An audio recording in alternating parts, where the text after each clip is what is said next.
आकर के आपके बीच में खड़ा हूं, वो याद दिला रहा है, बता रहा है कि दीदी के दिल में एक एक कार्यकर्ता का सम्मान कितना है, उसको आज भी दीदी याद कर रही हैं। जिस दल का सबसे बड़ा लीडर उस दल का सबसे बड़ा वर्कर होता है, उसका वर्तमान मजबूत होता है और भविष्य और भी ज्यादा मजबूत है।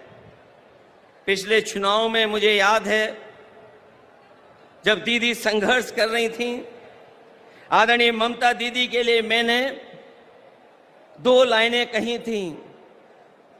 जब वो असली लड़ाई में थी, पैर में चोट थी, वो चल नहीं पा रही थी, उसके बावजूद भी वो चुनाव प्रचार में थी।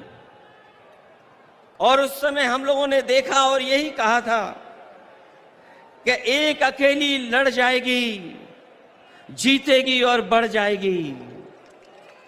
जब दीदी को हम लोगों ने देखा था कि पैर में प्लास्टर बांध करके वो अपने कार्यकर्ताओं के लिए और सरकार बनाने के लिए आपसे आह्वान कर रही थी, उस समय जो वो लाइनें थीं, वो उस समय भी महत्व रखती थीं।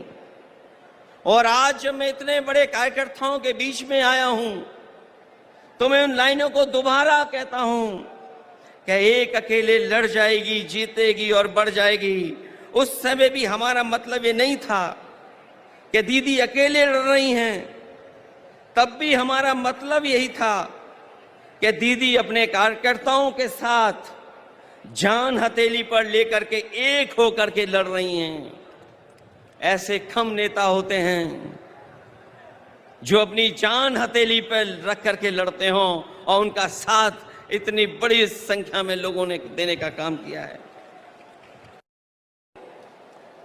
आज जो आप लोग इकट्ठे हैं या मैं आकर के आपके बीच में खड़ा हूं, वो याद दिला रहा है, बता रहा है कि दीदी के दिल में एक एक कार्यकर्ता का सम्मान कितना है, उसको आज भी दीदी याद कर रही हैं।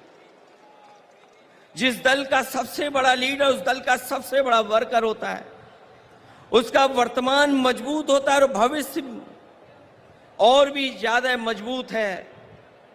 पिछले चुनाव में मुझे याद है, जब दीदी संघर्ष कर रही थी, आदरणीय ममता दीदी के लिए मैंने 2 लाइनें कही थी। जब वो असली लड़ाई में थी, पैर में चोट थी, वो चल नहीं पा रही थी, उसके बावजूद भी वो चुनाव प्रचार में थी।